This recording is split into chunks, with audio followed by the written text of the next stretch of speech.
Honorable mention for this most recent round of Patreon Megavotathon Extravaganza Smorgasbord, I'm getting very good at saying that, was Blaze of Glory. Now listen, I am not a slide guitar player and I don't even pretend to be one on the internet, so what I thought we'd do is I'd show you how I would treat this song, for instance, at one of my solo acoustic gigs that I do, the campfire version, if you will. Sometimes when we tune our guitar to drop D, we have to make a trade-off or two, and this is one of those times, but I think you'll find it's worth it, so tune your guitar to drop D. And right off the bat, our D minor chord is going to be living its best life. Poor D minor, by the way, the chord everyone always forgets, E1, G2, B3, and since we're in drop D, we get to strum all the strings. Now, D minor, then grab the A string, 3rd fret, 5th fret, and back to D minor. And I want to don't put butter on your picks, they said. And I want to point out the difference between this and this. I'm going to mute most everything with my middle finger and thumb, except for the A string, of course, so that I can give it a nice big thwack, and it still fills up the space. Then I'm going to grab the 5th fret of the used to be E string and the B string 3rd fret. 5-3 open on your low D string. Now we have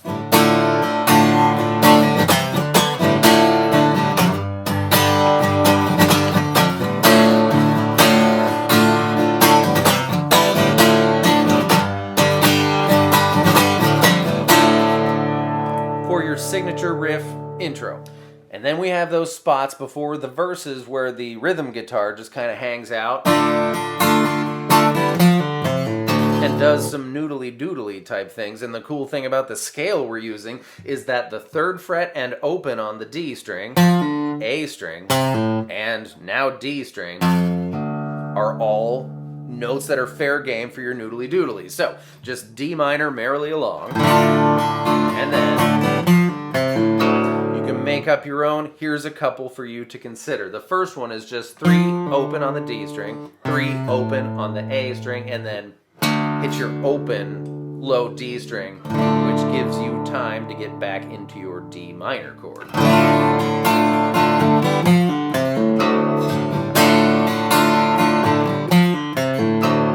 There's one. And here's a second one, quite a bit less D minor. And then 3 open, 3 open, open, 3 open.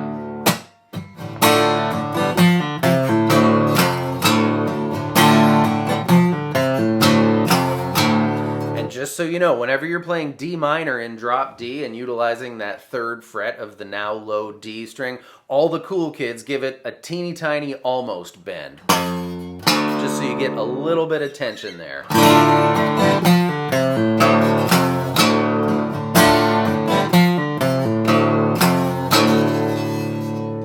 Put anything you can come up with there, it all works.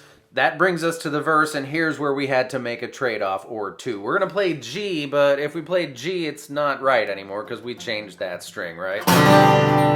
So, we're going to just play G from the A string 2nd fret down. Also, we're going to play F, so either use your baby F or use F with a C in the bass, or even F major 7 with a C in the bass. Any of them work, but this, of course, does not. Here's the verse. D minor, C, G, back to D minor, F of your choice, C, that's a nice change, G, and D minor. That's how the verses go. The chorus goes like this: G, D major, that one, again, G, D, one more time, G, D, followed by C, and G. You're gonna have to get your ears used to it. We're going into D minor. to get back into the, intro and the verse. Always sounds weird coming out of this G-D situation to a G-D minor, but it's great, so live with it. If you're going to play along with the record, the solo section is the same as the chorus, but the C in the second to last measure is an F. So G, D,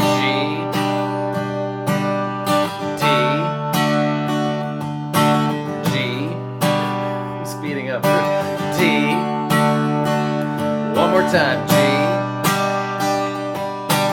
D, here comes the F, and G.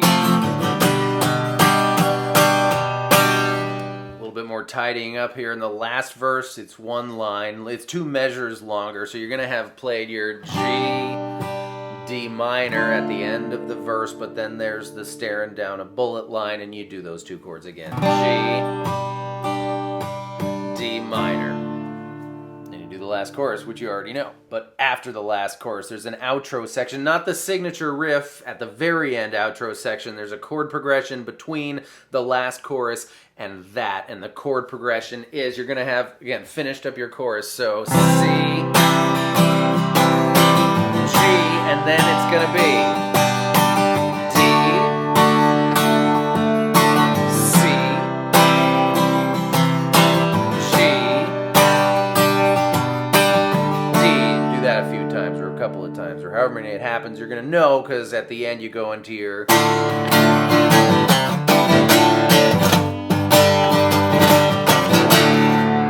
thing. And that is how I would play Blaze of Glory at one of my solo acoustic gigs, and I don't want to brush past the fact that something fairly interesting happens musically in this song, which means, yes, it's time for another installment of What's the Lesson Here? Starring Miss Poopadoo.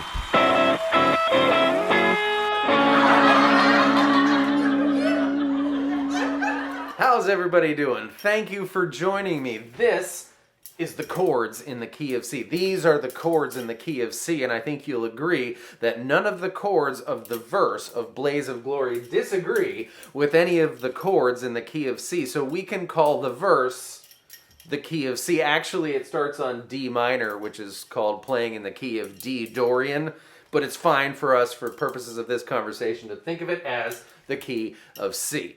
But in the chorus, the D isn't D minor, it's D major. So what gives?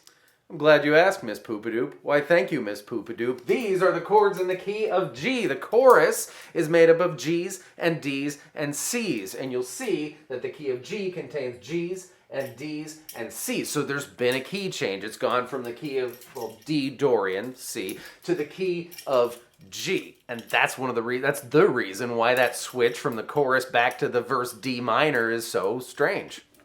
And now I want to demonstrate what the song would be like if there hadn't been a key change. In the chorus, he sings, going down in a blaze of glory.